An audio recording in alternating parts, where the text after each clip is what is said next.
There we go. All righty, let's get to it, brother. All right. So I want to start off by changing one of your claims that you've made. Mhm. Beginning of December, you posted around Spotify Wrapped the list of the most listened to podcasts, and you Mhm. said there were four of them. You've never met someone that's listened to them. I listened to Diary of a CEO, so now you're down to three. Okay. I so I've listened to one or two of his episodes. If I'm being honest, I I find his voice to be unpleasant to listen to. Okay, I don't know. Yeah. So it's the only episodes that I've listened to with him were ones where he was hosting conversations between two other people. And I was like, oh, thank God I don't have to listen to him talk.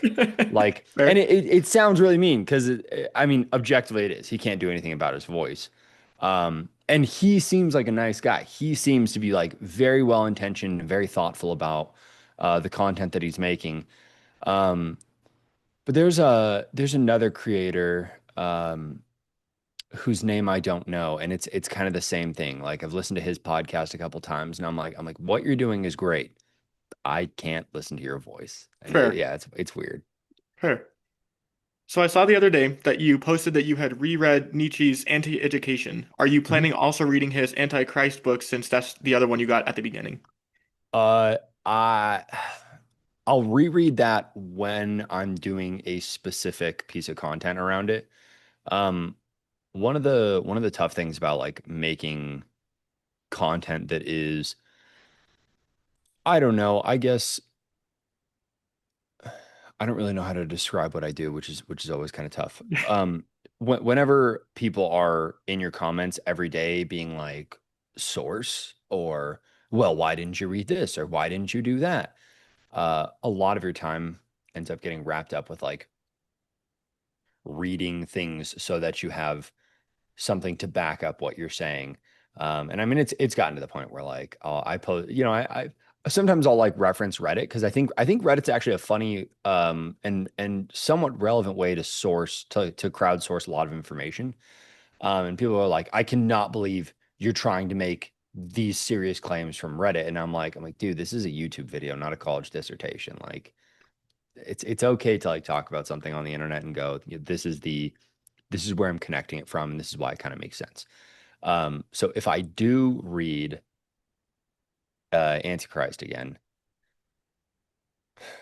it'll probably be when I'm doing something that's like really relevant to the topic, just because it's hard to read for reading's sake now. I probably have like one book every 2 months that falls into that category, but um, the fun thing about it is I remember nothing about that book. I Yeah. was I was 22 or 23 when I read that, so it's crazy. It's really, really crazy to me to think about.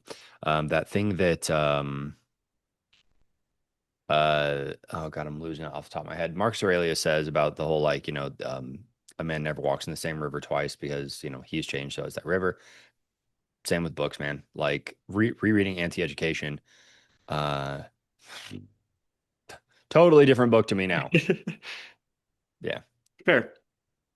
For your short form posts, do you typically film daily or do you film in bulk? I'm actually a daily filmer, which I do not recommend. Um it's really funny because like since I like work from home so often, um I basically like am just in like a pair of sweats all day. So if you look at my content, you'll actually see it looks like I'm filming in bulk. I'll wear the same shirt like 10, 5, 10 videos in a row. Really what that is that I grab a shirt, I put it on, I record, and then I take it back off and I sit down on my computer and start working again. So it's really funny because people are always like, well, you're always like wearing the same stuff. And I'm like, yeah, it's because I put it on for like 30 seconds and then I take it off. So it's kind of funny to like when you see it now, you're gonna be like, oh, okay, this this was one of those quick films. Um, I think it probably makes sense for people to bulk film, especially if you're really serious about like getting like daily posting, because what you don't want to happen is that you make this deal with yourself where you're like, okay, I'm gonna post every single day, and then something comes up because something always comes up. Something Mhm. will absolutely come up no matter what, and it's going to be something that comes up in such a way that it will get in the way of everything else. So it's like I always have a backlog of like 5 or 10 videos that aren't really my favorite. They're not like the best videos that I can produce. So they're kind of just hanging back. Like I've actually got one with Andres Belton. Mhm. I have one video with him that I've been hanging on to for probably 9 months at this point. Okay. And dude, it's a really fun video. But that's one of those that I'm like, this is a funny video. This is a good video. I'll post this when there's kind of like a lull in the content when I'm like really busy when I'm traveling or something. But yeah, I think people probably should record in bulk. Yeah, even myself, if I'm being honest. Okay. Do you think is it better to seek truth, or do you think that believing a lie is beneficial, or is it a balance of the two? Oh yeah, you asked this in my questions thing, and I had to think about it, which is why I didn't post it. Do I think ask it one more time? Is it better to seek truth, or do you think it's believing a lie is more beneficial, or is it a balance of the two? They have that thing that they say about ignorance is bliss, and I think there's a lot of truth to that. I talk about whether whether the Christian idea of Jesus and God is true or not doesn't really matter for what I'm about to say.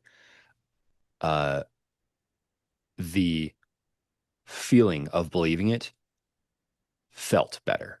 I always talk about this when people are like, "Oh, I can tell you don't like truly want a relationship with God. You're just like doing this for content or whatever it may be." Which, like, I don't get that very often, but whenever I do, I'm always like, "That's fucking weird." Um, Life would be more pleasant if I could believe it. So if I could believe what I presently perceive to not be true, if I could believe that, oh, dude, I would take that in a fucking heartbeat. Um, and there is a level of seeking truth in all fields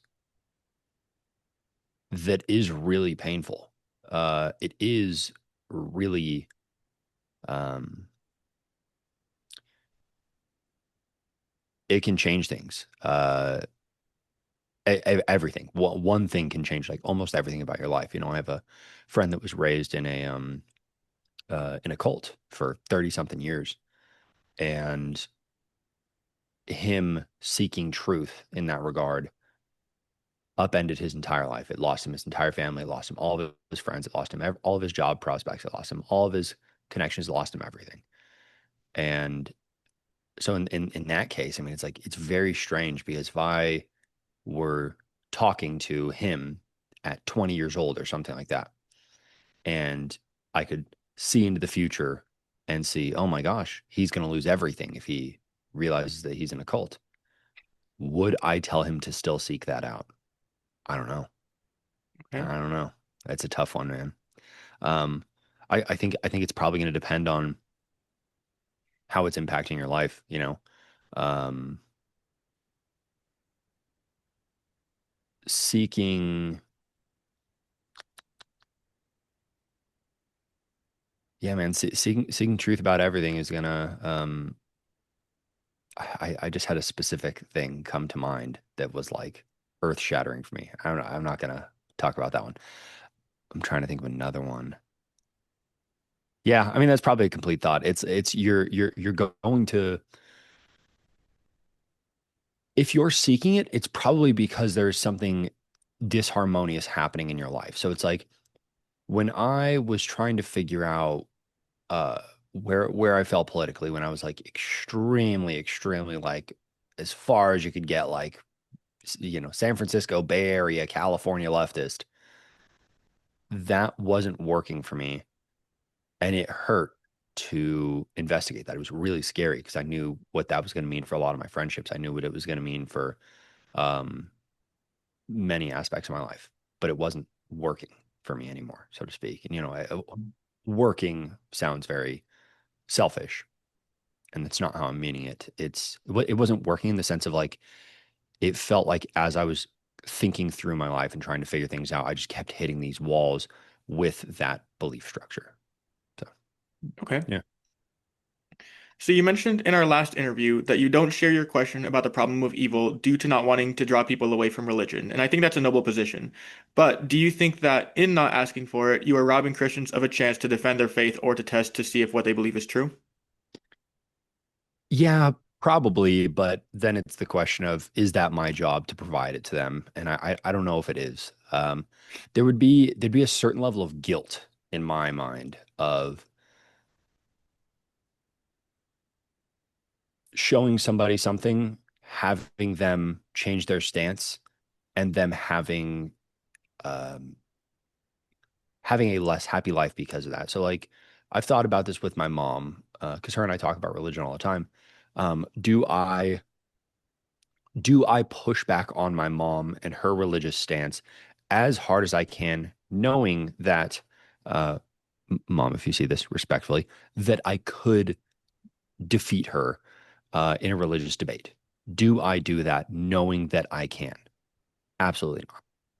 Why? My mom is very happy with her religion. Well, yes, but shouldn't she have the truth? Yes, but is that for me to decide? No. But shouldn't I give her more questions to make her do some self inquiry into it and see if what she believes is the truth? Maybe. I don't know what the right answer is in regard to my mom. Um, so I think it kind of matters the person that you're talking to. You know, if I were sitting down face to face and somebody was just like, look, man, I want to know like all the ins and outs of it. Why don't you believe anymore? What was the linchpin that changed this for you? I suppose you can sense somebody's temperament a little and how they're gonna handle it. And you can sort of tell if somebody if it's gonna like break somebody if you take that away from them. So I think that's the other part is that a lot of my audience are, you know, early 20s guys, and I'm like, oh, dude, I don't want to be the person to do this for you. Which again sounds maybe a bit infantilizing, but it's just the reality. Like I talked to some of these guys, and you and I might have talked about this last time, where it's like you can tell they're in like apologetics 101, so to speak, and I'm just like, ah, dude, like you're asking questions that I was trying to figure out when I was 14, you Mhm. know, and you're 25. I'm like, you're like getting really, really deep into some great questions. And it's going to be really scary for you if you don't find the answers that you're looking for. So yeah, I guess ultimately the questions that I have are things that people can find themselves without using me as a vehicle to get there. You know, somebody could type in the problem of evil, and they will get some approximation of points that led to that major linchpin for me. You know, it's not going to be the exact um, wording or the exact uh, anything, but it'll be pretty damn close. Okay. How did you come up with the baby bird's name for your followers? There's a comedian who I need to look up. I probably need to Venmo him like $50 or something.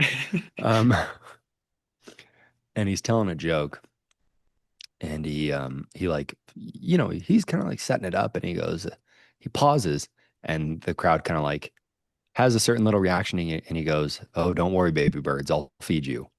And I had posted a video where I said that, where it was like, I can't even remember exactly what it was that I was saying, but I would imagine that it was probably like a 2 or 3 part video or 2 or 3 part series or something like that, or a video where I had like this really, really long, like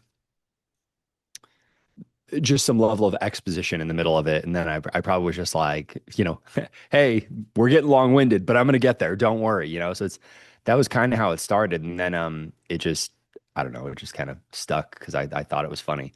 Like, you know, all these bands and public figures and creators have like names for their like fans and their community. And I I remember always thinking with like some Like, oh, that sounds so contrived. Like it sounds so forced. Like Slipknot is a good example of that. I think if memory serves, I believe they call their fans maggots. And I'm like, okay, it fits with like the shtick that you guys are going for as a band.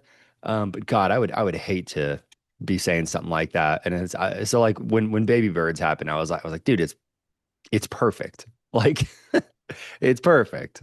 Makes sense.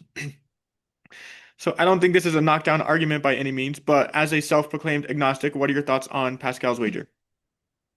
I think it's going to depend which religion you go with. So Pascal's wager, in my opinion, falls apart as soon as you go, but what if the correct answer is Islam? But what if the correct answer is Mormonism? But what if the correct answer is Judaism? So it becomes, well, in fact, oh God, who's the guy that just passed? The guy who wrote Dilbert.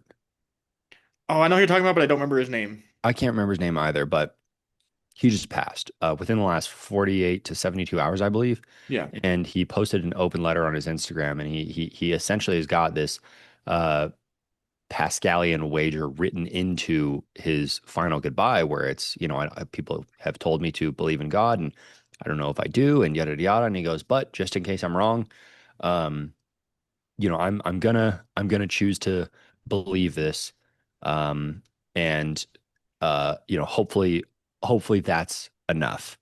Um, in fact, here, hold on, let me see real quick. Because I read this before, or I had read something similar to it where people have posted. There was another celebrity death that happened when I was younger, and the religious individual after this guy passed said, at the very end he proclaimed his love for Christ and yada yada. And I was always like, I wonder if that was really true or not. And this one seems to be, yeah. So let's see. It says. Um, Next, many Christian friends have asked me to find Jesus before I go. I'm not a believer, but I have to admit the risk reward calculation, Pascal's wager, for doing so does look attractive. So here I go. I accept Jesus Christ as my Lord and Savior, and I look forward to spending an eternity with him. The part about me not being a believer should be quickly resolved if I wake up in heaven. I won't need any more convincing than that, and I hope I'm still qualified for entry. So it's kind of one of those things, but it's like this is what if he was supposed to say that to Allah? Okay. You know what I mean? Yeah. Okay. Yeah.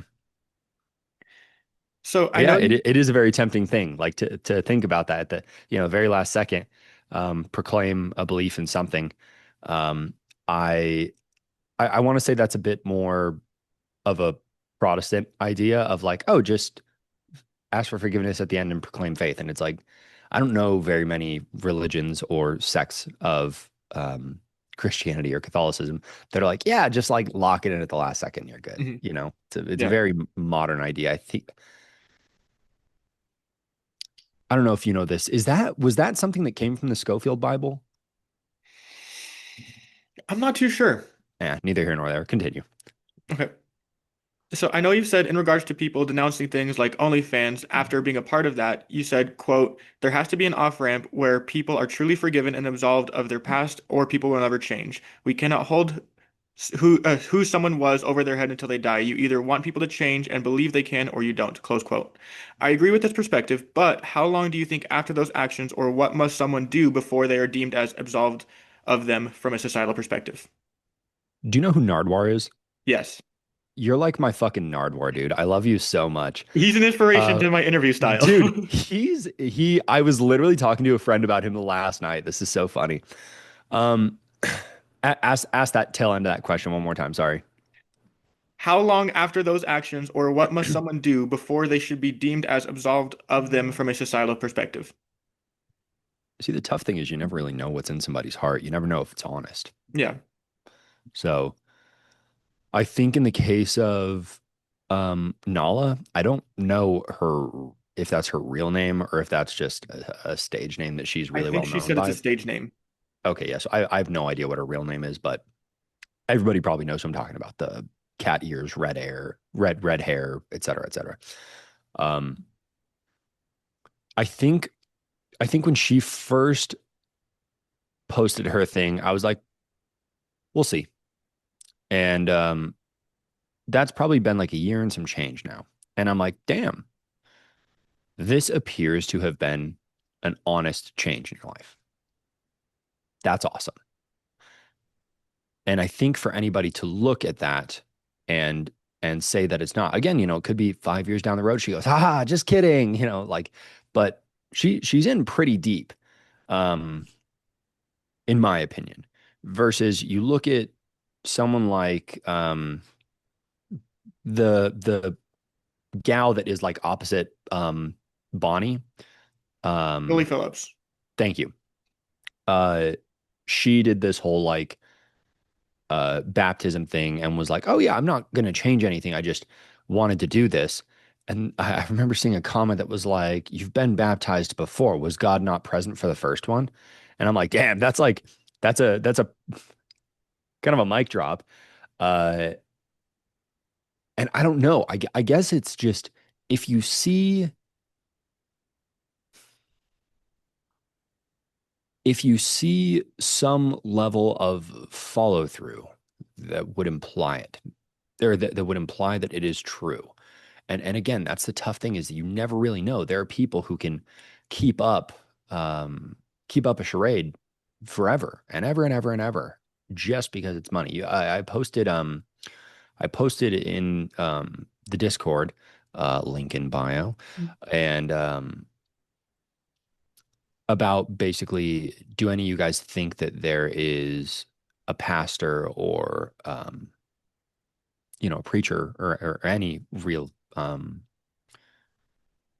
religious leader out there who is currently agnostic or atheist and still doing this because it's been his life for so long. He doesn't know anything else. It is his income, it's his community, it's everything. Excuse me.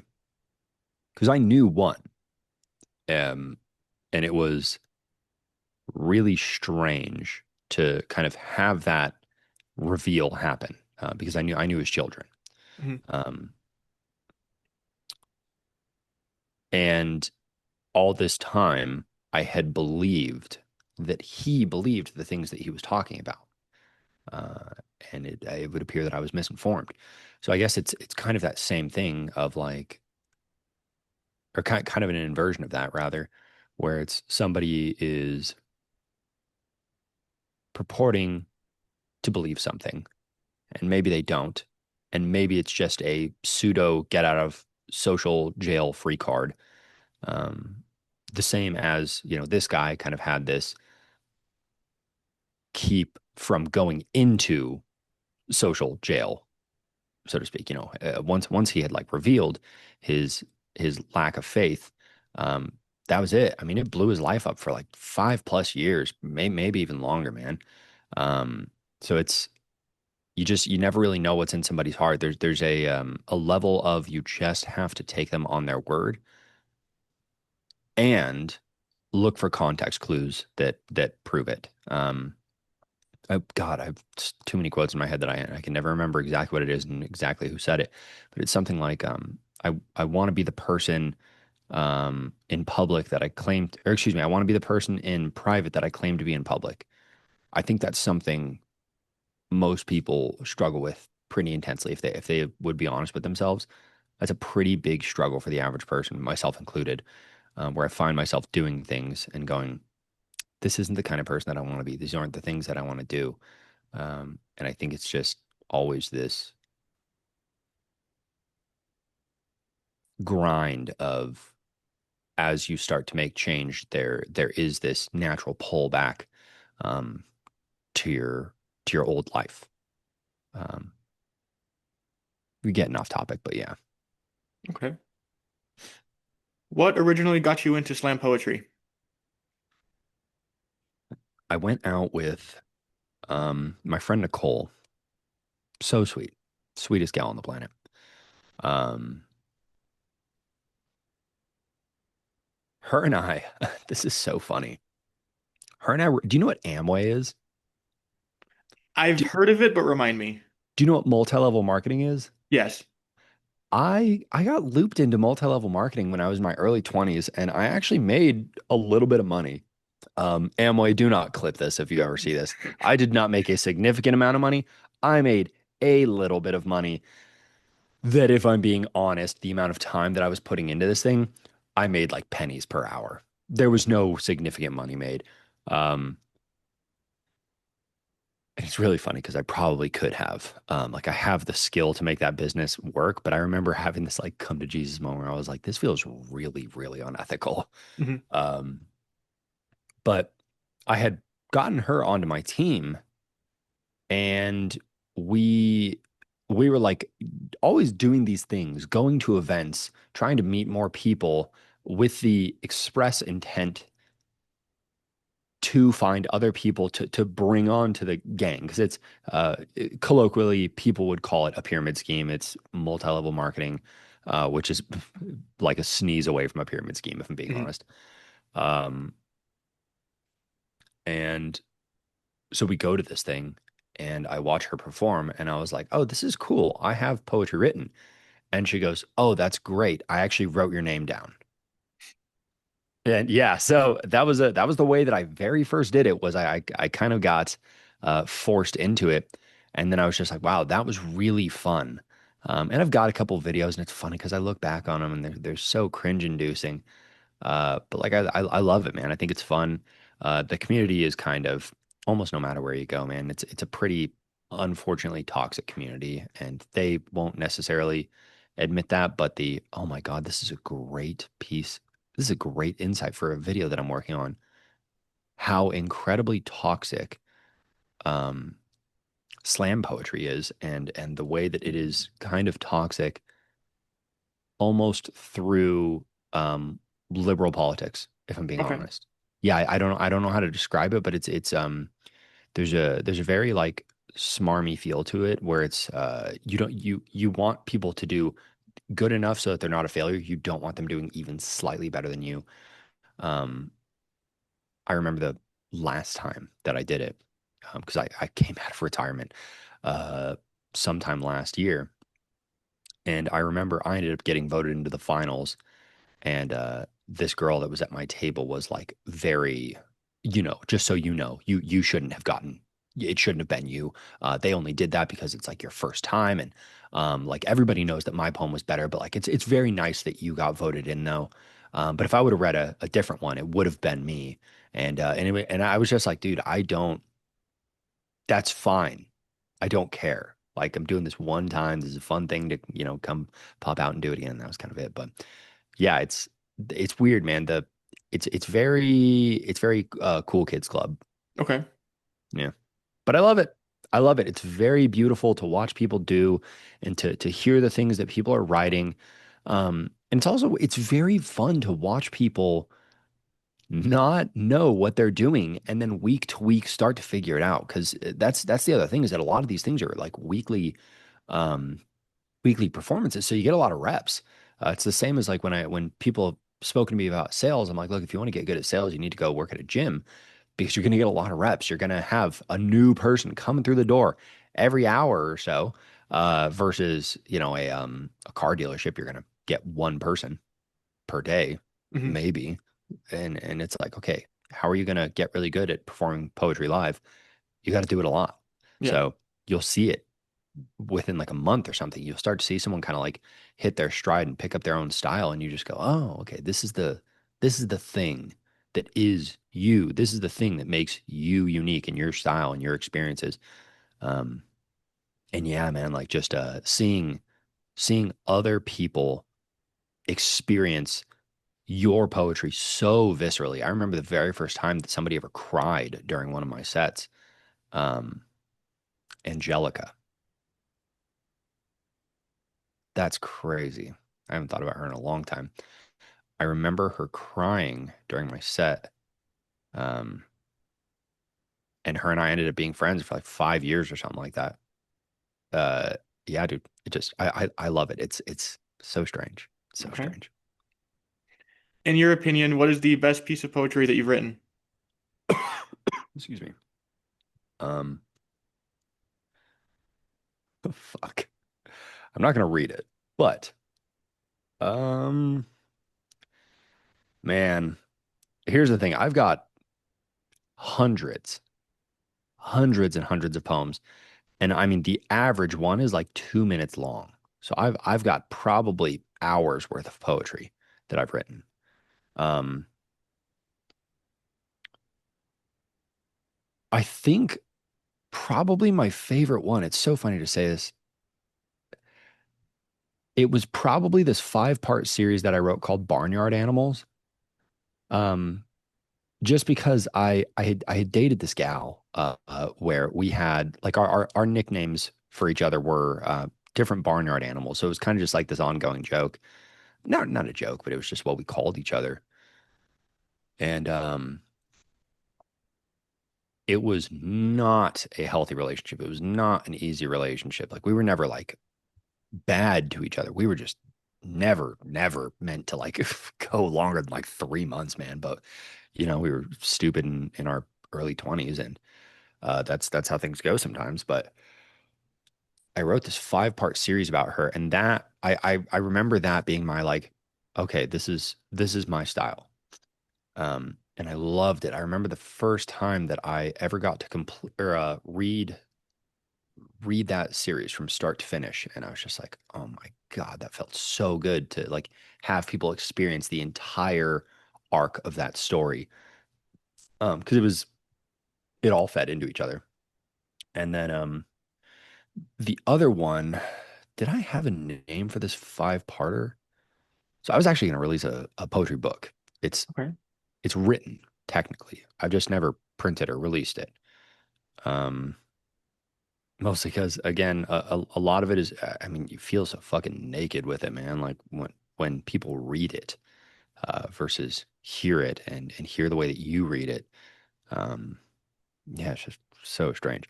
But I had this other 5-part series that I wrote, and I again, I don't think I gave it an actual name, but it was so it was so good, man. It was so good. Holy shit. I remember one of the climax of that poem, I think is like fucking 6.5 minutes. Like Okay. it's a crazy long poem. That full series is probably 15 minutes, man. And yeah, just again, breakups really put you in it, man. They really make you live it.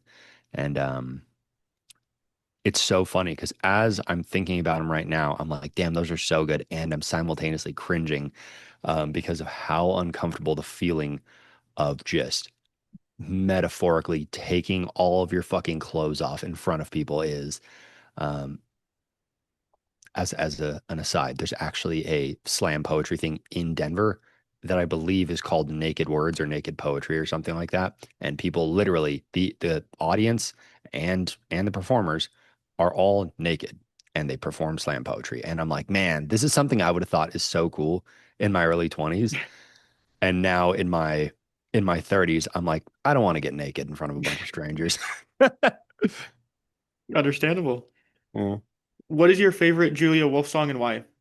Oh my God, dude. You've lost a lot of blood has been, oh fuck. I'm like, that just saying that out loud just like made my eyes water a little bit. That I might have the wrong interpretation of that song and I don't want to know if I'm wrong. Um, Cause it just,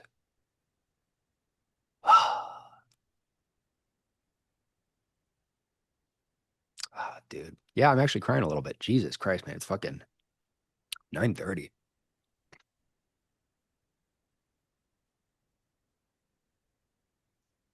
That song, the outro of that kicks my fucking teeth in, bro. Like, if I just, if I like need to get myself to cry or something, that's it, bro. Fucking turn that shit on, sit in my truck by myself, and just sit there in silence and fucking just let them leak out of my face. It's so good. Burning House, another phenomenal one. The um the acoustic version of that. Ugh. Yeah, man. It's her first full length that she's released in her current style, because she used to have kind of like a rap R&B style, which it's funny, you can feel little hints of her current style that are kind of like dripped into some of her earlier music. And a lot of those songs from that era are still really good. It's just not my usual style of music. But I mean, yeah, man, Burning House is killer. Last summer, I the song Last Summer. It's really funny because I actually started listening to it last summer. Um, no, that's not true. It's been longer than that. But I think it really hit me for the first time when I picked up the camper that I own now. I picked that up, and I remember driving away from that. Um, and that chorus is just like blasting. And right before it goes into the bridge, she goes, and it won't let me go. And that specific version of it, where it right before it goes into the da-na-na-na, da-na-na-na-na-na, like right before it goes into that bridge, the let me go that she says, there's like a layering of her vocals in that section that just chills every time, man. There's like so much emotion in her voice.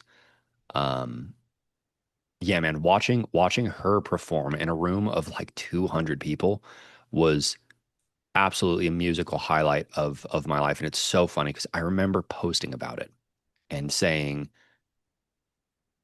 this is like one of those artists right now. You can see this person for 20 bucks. Next year, that is not going to be the case. Mhm. And then she was touring with MGK. So yeah, man, she's incredible, man. All right, Understandable. done crying. You used to play guitar for your band, A Sight for Sore Eyes. Do you still play guitar? Yeah, but very, very little. Like I actually started relearning the last album that I wrote, or that we wrote, I should say. Started relearning it, and there are just so many riffs in there that I'm like, how the fuck did I write this? Like, this is so good. And yeah, like I've got I have such a strong bias for that album, man. I mean, it's we almost everybody in that band was dealing with not personally dealing with it, but dealing with addiction through a family member or a friend. Um, and a lot of us, it was like parents or siblings or something like that. So I mean that whole album, front to back, if you actually look at the lyrics, it's telling that story um, of what the process is like going through addiction.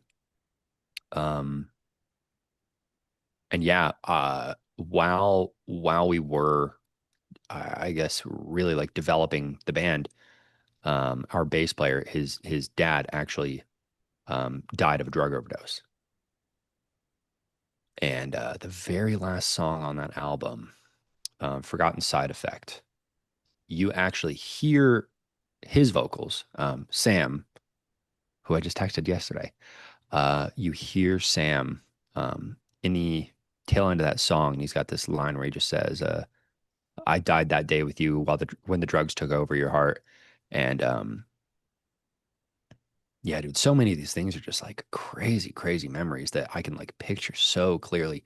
I remember him being in the booth, and you just like hear it, man. The Hear what he was feeling during it. Um, so yeah, I still play guitar every once in a while, but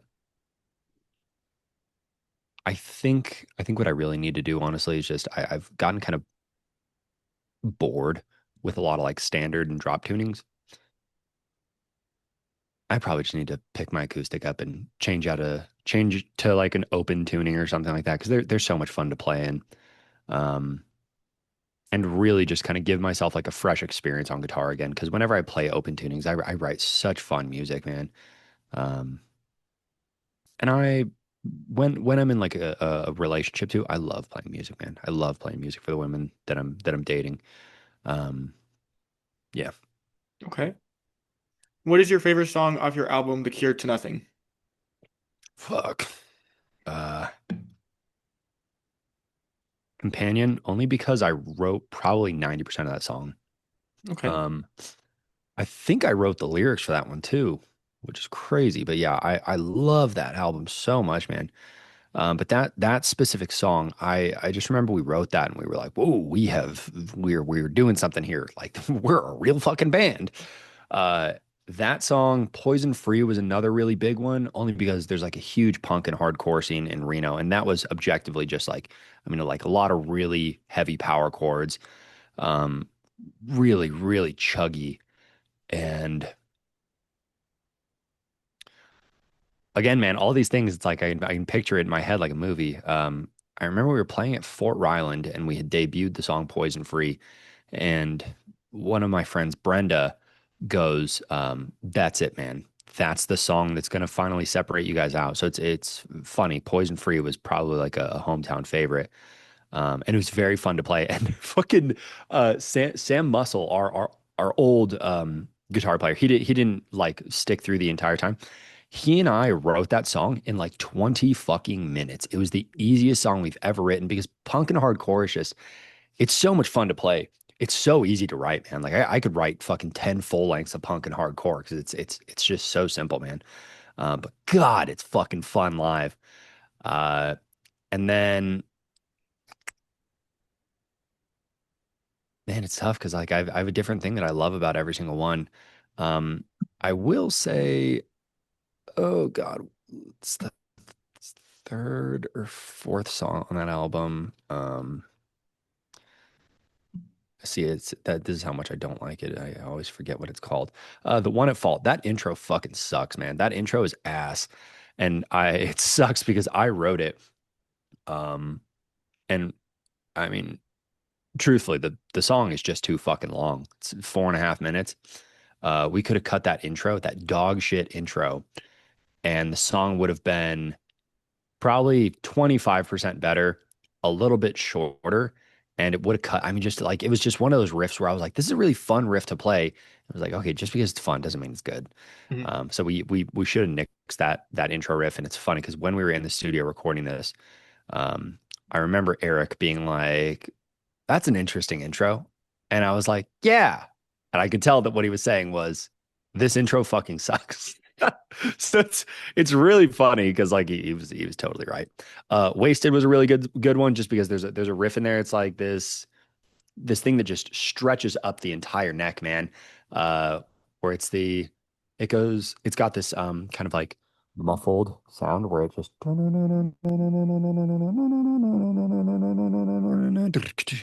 and then the lead during that the do do do do do do do do do do do do do do do like just I mean literally we're going from the fucking third fret on the like on the low E or low B in this case all the way up to like the fucking 15th fret, man. It was just such a fun riff. Every time I played it, I was like, I look like I'm really good at guitar right now.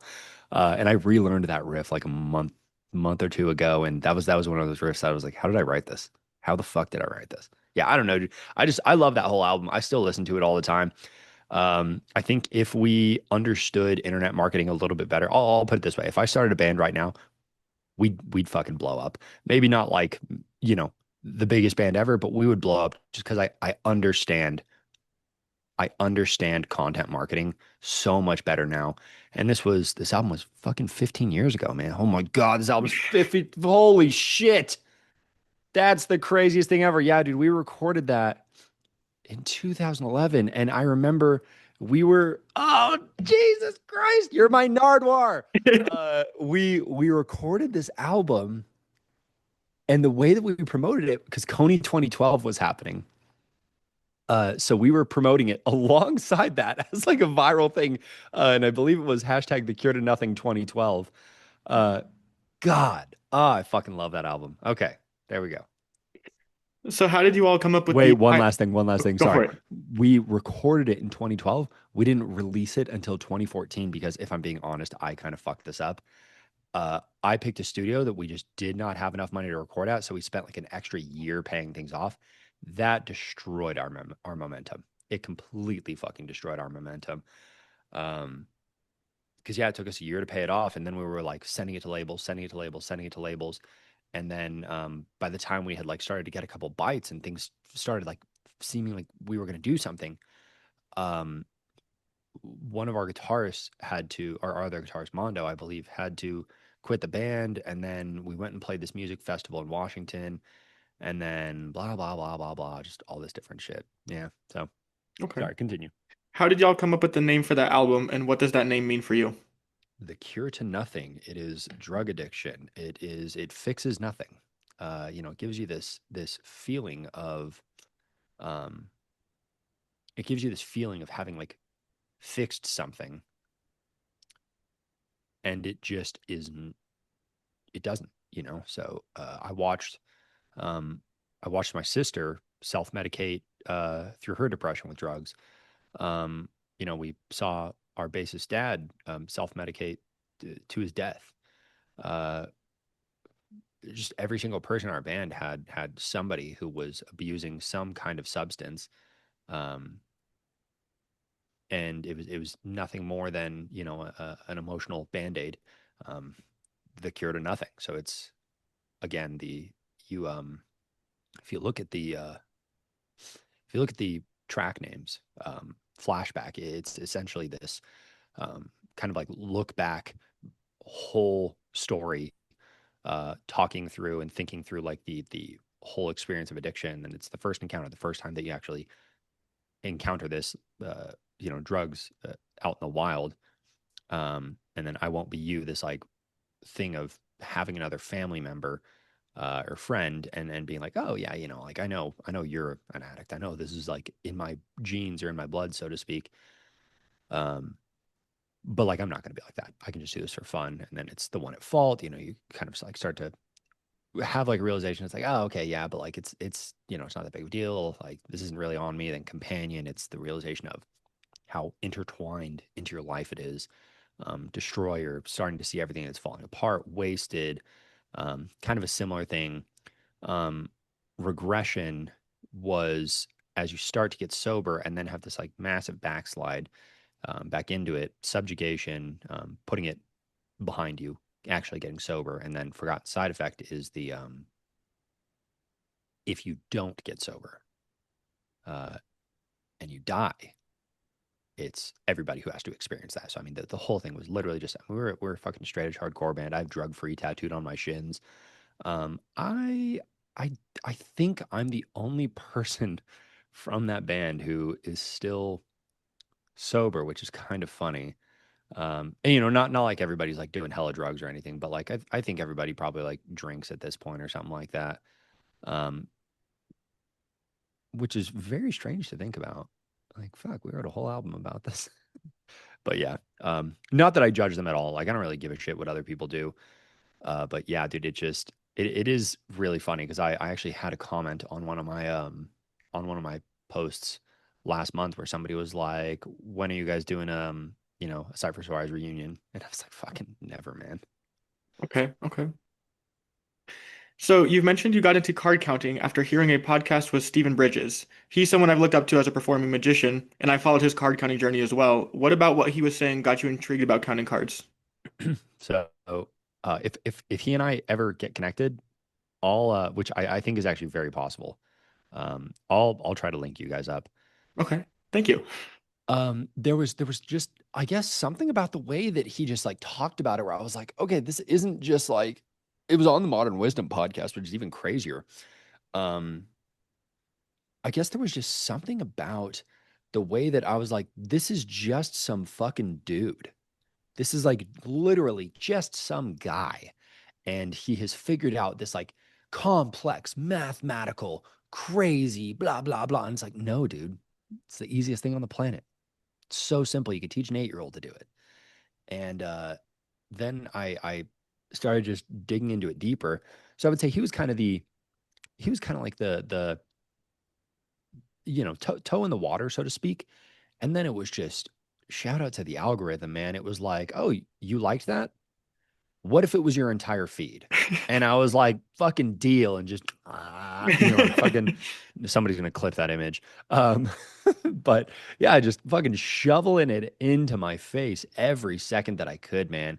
It was like, I'm walking to work. I'm listening to a podcast about card counting.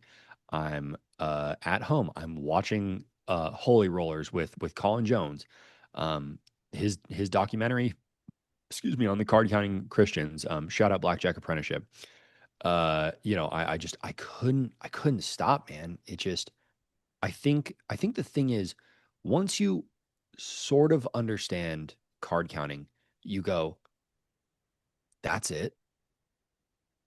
Oh my God. And it is just like it's like getting fucking slapped, dude. Like suddenly you are awake and you realize how easy it is. And then, man, if you got the bankroll, if you can put together a good team, you don't need a team. I cannot imagine doing it without a team anymore because it's so much fun, man. Like, but yeah, Steven is funny because he kind of was I would say one of the OGs of faceless, or excuse me, of front facing card counting, where he revealed his identity and was like, look, I'm a card counter. I'm going to do this full time and I'm going to document my journey. And you guys are going to know everything about this. And I was like, that is crazy. How do you still have a career? And he has implemented a lot of things that myself and my team have done as well. Not to tell too much, but yeah, it's really funny, man, because it's such a small community that whenever you meet somebody who does it, I mean, God, it must have finding somebody who is a card counter must have been like being a brony and finding another one in 2008. You know, it was just like it was such like an uncommon thing that whenever you meet someone, it's like you do the thing that I do. Like so, yeah. Whenever you like see somebody, it'll be funny, man. Occasionally, I'll be sitting at a table and I'll kind of glance over and realize that there's another AP at the table with me, and I'll get up and try to give them like the hey, meet me somewhere where there's not cameras so we can talk. And yeah, I mean it's really crazy because occasionally you'll meet people where I'm like, oh fuck, you think that you're a card counter, you are bad. So yeah, it's a cool community. Okay, okay. How often do you practice card counting? Pretty minimally now. Usually it's just a matter of like if the rule set is different. So like if I'm like out on the East Coast where they have a lot of surrender and a lot of stand 17, um I'll spend a little bit more time brushing up on some of those deviations and everything. Um, there's a slightly different strategy for like single deck and double deck, but I mean, it probably gives you like a fractional increase on an edge, which really does matter if I'm being honest. But um, most of those strategies, once you've learned like the basics, you're only really altering things ever so slightly. There are a couple other AP plays. AP means advantage play for I don't know if people are familiar with that term, but there's like a handful of other AP plays that we've been poking at lately. I'm having a lot more fun with those just because I'm like, oh cool, I got to learn something new now. That's awesome. And they're some of them, man. Some of them are really really challenging. Where I'm like, fuck, no wonder nobody's doing this because I mean, there are some plays that we've found that we have looked it up and saw how much precision it takes to make it happen, and it's very daunting, but it's very exciting because it's a lot of money, Mhm. um, and again, it's completely legal. So it's crazy to like look at this and go, wow, dude, I can't believe nobody's doing this. And then you try it and you go, oh my God, of course nobody's doing this. Holy shit. Because it's this like massive potential upside and extreme precision is needed. And if you fail, it's a lot of downside. Okay. So yeah, I still practice pretty regularly. I'll always like count through a deck and play one shoe by myself before I go out. But beyond that, I mean, it's just, if we're like out on a team trip, everybody's got to pass a test out before they're actually playing, and then at the end of the night, ideally, everybody does one more shoe just to like confirm, cool, you finished your night and you're still playing effectively. Because what you would hate, the issue is not did somebody lose money. The issue is did you lose money and now you're not passing a test out? Because then you go, did you lose that money because you weren't playing right? So it's having a culture, if you do start a team, having a culture of like extreme transparency of everybody passes, um, and if you're not passing, you're not playing. That it is for the good of the team. Okay. So I know you've shared on your story a few different posts by the magician Zach of all trades. What about his tricks and performing do you enjoy? Dude, just I think it's really just the way that he's telling stories while he's doing it, which is I remember learning a card trick when I was a little kid, um, which I can't remember, but it's one of those, you've got John and you've got so and you've got this person. And I probably perfected it like once or twice as a kid, but those ones just have a certain level of engagement to them. But then the other thing is that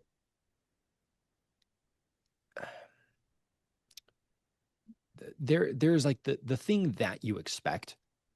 It's very much judging a book by its cover.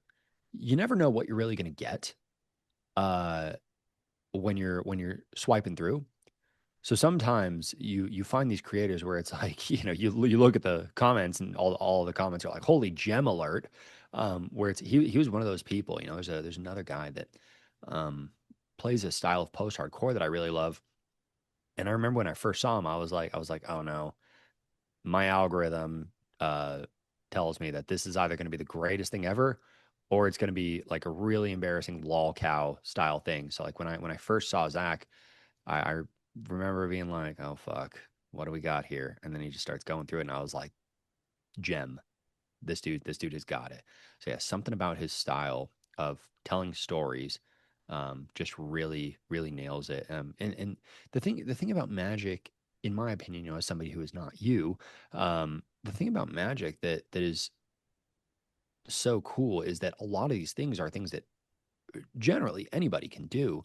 So then it's just like being able to kind of like sprinkle your own seasoning onto it. And he's got a style that I think is very can be replicated, but it's still him. And then there's like that guy who, he goes up to girls and will just like fucking do a magic trick and then be like, "Cool, give me your number." And it's like that's hilarious. I'm not watching this for like pickup advice or anything, but it's like I see it and like whenever he does it, I'm like, "Hell yeah, dude, good for you." So yeah, just I think being able to mix storytelling or something into it and also making it a performance because you get to kind of share that experience with somebody through a screen. Um, it's always the David Blaine thing of like doing hood magic or whatever.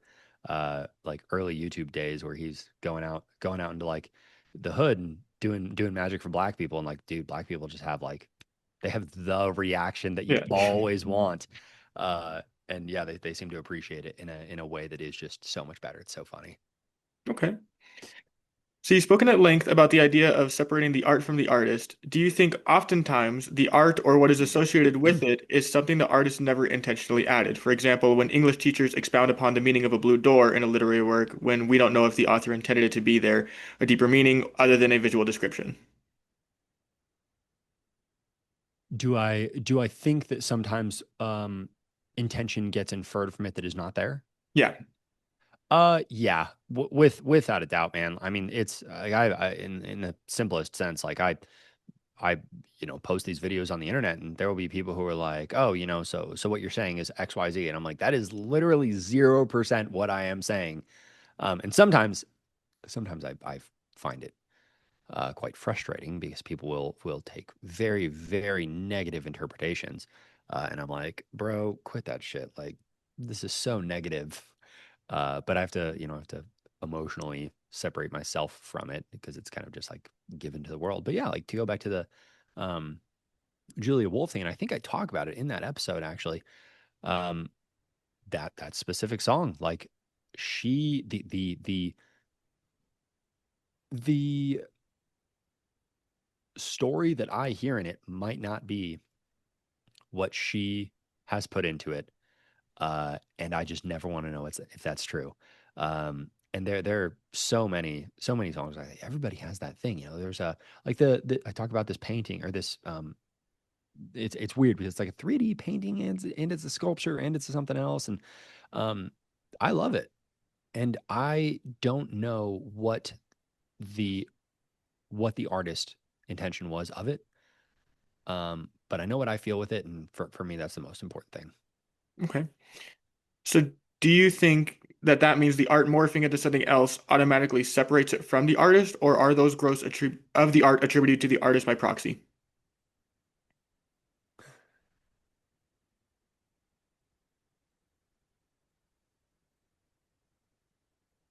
in a weird way, I think we are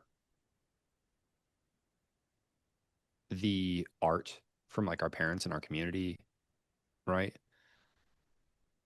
And there's no real way to separate ourselves from that.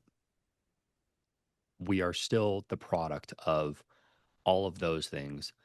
Um, I don't know my dad. I know who he is. And even that absence, I was still formed because of that. And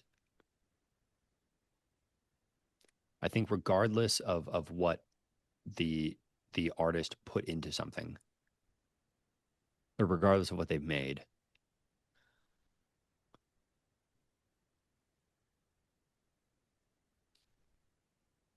there is still an element of them in your experience. Um, and I think maybe the only way that that mostly gets separated is like I had no idea that I'd ever listened to David D4BD. A song came on probably like within the last like day or two, and I was like, "Oh, that's him." And it was really funny because every time I'd heard that song, I was like, "Oh, this is like this is a nice, fun little song." So the experience of it was 100%, as far as I'm concerned, 100% separated from him. And it wasn't until the last couple of days where I realized that that was him. And now, when I hear that song, I go, "Oh, that was by him. That's weird." And that didn't exist until a couple of days ago. So yeah, it's like there is a new meaning upon it now because of my association to that. I don't know if that answers the question or not. Okay, okay. You've mentioned you're not allowed to watch The Lord of the Rings. Why is Can't that? talk about it. Can't talk about it. Okay. That's a story for another time. I'll say this. It's a self-imposed thing, kind of as a part of a, let's see, how long has it been? Kind of as a part of almost a 20-year-old or 20-year-old joke. So this has kind of been like an ongoing joke for almost 20 years.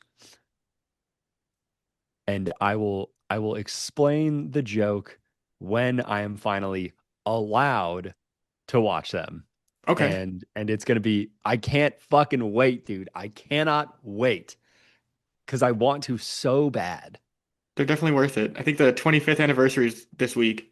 I know that's what makes me so mad is I'm like, God, I could go watch them all in theaters right now. Like, and I can't. I have to keep waiting. Okay. But yeah, dude, I want to so bad. All right. How long from coming up with an idea to scripting to refining to recording to posting do your long form videos typically take you to make? Oh God, shoot me in the head, man. Some of these things take. I had one that took me 2 or 3 years. I've had other ones that took me 2 weeks. So it's tough because I mean I've got this just collection of ideas where I'm like, God, I want to do this, I want to do this, I want to do this, and there's just not enough time in the day, man. Like, I have so many things that I wanna produce, and there's a level of like keeping it as watertight as possible, um, that I think I need to kind of become okay with the fact that it's never going to be 100% perfect. There will always be a way to criticize it and say, well, what about this? Um, and I think the only reason that it really like frustrates me isn't the right word, but it's close enough. Is that people will see one or two gaps in something or one or two holes in it and go, oh, this is trash, or this is why this idea doesn't work. And it's like, okay. Um, and it's usually the more contentious the topic is, the more pushback it's going to have, which is understandable. But there's like a part of me that wants to go, hey, you didn't see the 2.5 hours of content that I cut because I'm realizing that I can't find a way to validate it. So it's like they'll see one or two things and go, oh, this is just like it's pseudoscience and it's bullshit. And it's this and it's that. And I'm like, man, you have no idea how much I cut because I realized that it didn't fit, or it didn't. I believe it didn't end up being true. anymore. As I dug deeper into the topic, I realized, okay, this thing that I believed going into it was not true, so I cut it. Because I mean, that's not like a fun part of a video, having somebody be like, "Oh, I was working on this. By the way, here are the 30 things that I was wrong about for an hour and a half." Like maybe they can be like as a quick passing thought, but usually I find a way to sprinkle those things in. So again, it's just they take a long time because I'll end up on one book and then I'll end up on another book and then I'll end up on another book. And it's uh Harry Miller, who I'm having on possibly the next episode actually. He and I talk about this. Um where every book that you read kind of leads you to your next book. And yeah, man, it's very true when you're making content, when you have something that you need to produce, because then you're really trying to find the truth of something. You're trying to find answers to an idea. And sometimes, man, you'll read like 3 books and just have more questions. And then you get to that fourth or fifth book and you go, oh, and yeah. So, Okay. What about the Ash conformity test made you want to get it as a tattoo? God, man, there were so many things in my 20s that I could feel I was starting to doubt or believe. And I mean, I felt like, I felt like a crazy person in my 20s because I had built such a strong group of very leftist friends. And again, none of this is like me disparaging them at all. Like I love all those people very much. And um, I would defend their right to believe um, the things that they believe uh, forever. But there were things that as I started to stop believing them, I remember feeling this pressure and this fear to I guess push back against the the thing that was perceived as the truth. Um, so seeing everybody I knew say, um, you know, uh, line A is the same as line one or whatever. It's hard to tell in the reflected camera, but having them all say that and then me going, oh no, I don't know if it is. Uh, it sounds so funny because it's like people who get their last name tattooed on them. It's like, why did you do that? Well, just in case I forget it. So it's kind of like one of those things. Why did I get it? Well, I guess just as like a quick little reminder that sometimes everybody will believe something, and it doesn't mean that they're wrong. It doesn't mean that they're right. Um, but you need to be willing to really just look at it as intensely as possible and go, what if this inconvenient thing is correct? Um, and it's really scary. It's really, really scary because then you've got everybody in the class, so to speak, turn around and look right at you and go, "Who is this fucking idiot?" And it really does feel like that sometimes when you're um, diverging from the common thought. Okay. If you could have a conversation with any one person, dead or alive, who would it be? This is a pretty simple one, so I'll actually give you two. Probably Jesus, because if he is truly a historical character in the biblical sense, if everything about him is true, I'd probably want to talk to him. And there are many aspects that, oh God, I think this might be Stephen Fry. Don't quote me, but he's got this thing where he goes, and it's so like Reddit atheist, and I know that, but he's got this thing where he's like, really, children's cancer, what's all that about? And I would probably want to be like, look, man, there are a lot of things in this divine plan that seem really, really lacking in divinity. Um, and I would probably just want an answer. And then you kind of get hit with well, you can't understand the godly plan. And I'd be like, well, you're God. You can give me the understanding. Grant it to me for 5 minutes. Hit me with the plan. Help me to understand. And who knows if he would, but I probably really just want that. If not that, um, man, I'd probably want to talk to Teddy Roosevelt, dude. He's such a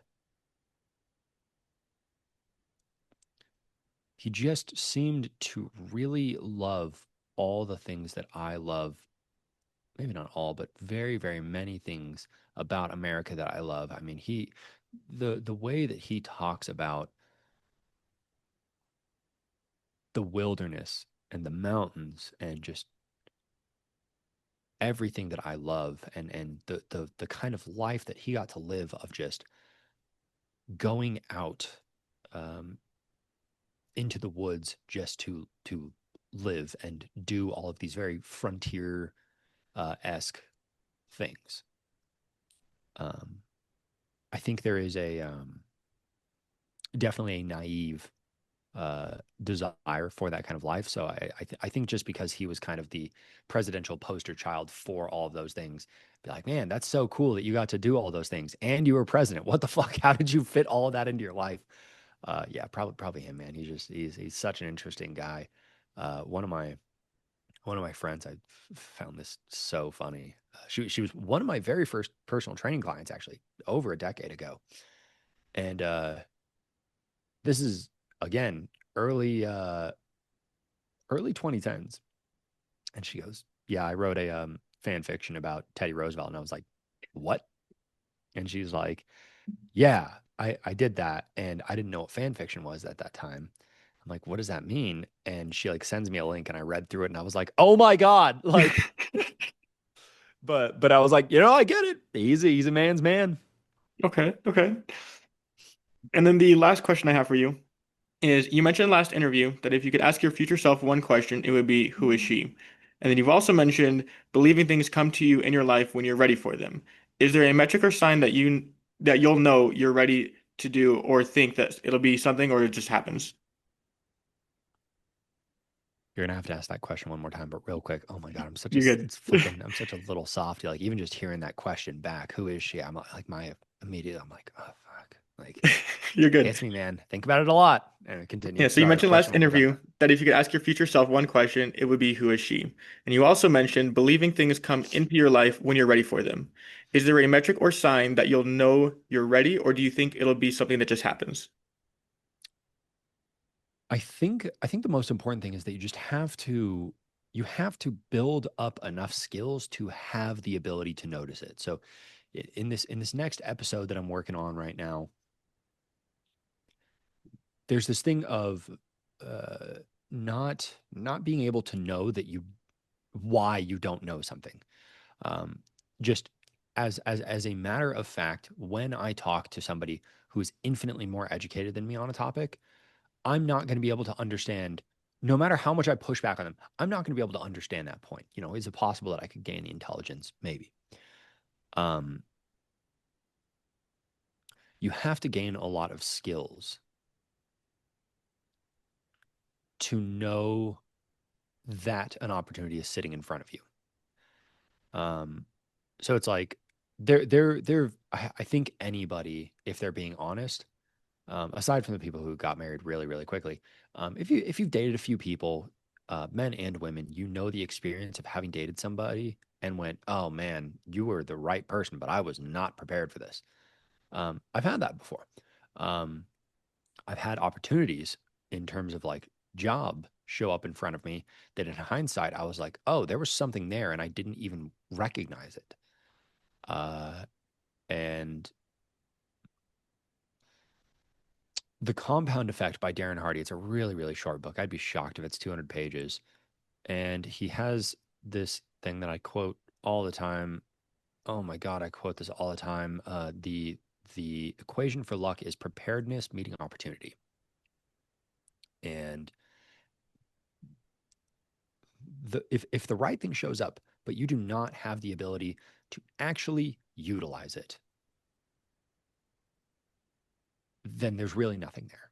Or like here's an actually very simple analogy because I do think about this a lot. I collected comics for years. I had a massive comic book collection, and I remember one time going to this thrift shop, not even a thrift shop, man. This was a junk store. I'm not kidding, man. This was just like the way that this guy had all this stuff boxed up, just absolute trash. And he had, let's see, 10 to 40, probably 100 long boxes completely stacked. And just for like a month straight, I was going in there whenever I could, rifling through all of them. And I remember thinking, oh my God, he has no idea how much gold he's gotten here. And I made thousands and thousands of dollars picking through all that stuff, finding the right comics, and selling them or keeping some of them. Um, and if somebody who knew nothing about comics walked in there and did the same thing, they would just see a bunch of old books. Yeah. Okay, that's all I had. All righty.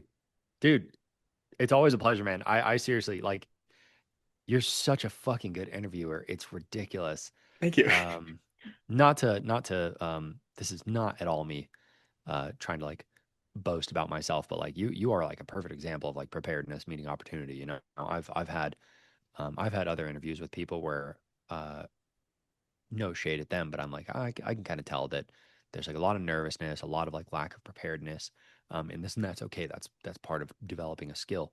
But like when you and I talk, I'm like, fuck, man. Like I'm waiting for you to be like, waiting for you to have like a fucking Maury episode where it's gonna be like, so when's the last time you saw your dad? And I'm gonna go never, and you're gonna go, well, he's at your front door, like just something. Which, please, for the love of God, nobody ever do that. But yeah, so it's just always a pleasure, man. Thank You you. do such a good job with what you do. Yeah, I definitely try to do research. You mentioned Narmore. He's one of the people I take inspiration from in interviewing. He's probably one of the top four, so definitely try to emulate So that good. some. It's crazy, man. It's crazy how good he is. Alrighty, man. Well, on that note, if you got nothing else, then I'm good to scoot. You gotta clip that Julia Wolf section, man. I gotta post that and tag her because that is yeah, I will do that. That that's a one, that's a, and that then that the other one that you said, oh, someone's gonna clip this. I'll probably clip it too. I don't remember which one it was specifically, but yeah, I can't remember what dude, there's a lot of really good clips in there, which is really funny. definitely, definitely. I'll have to send you some of them.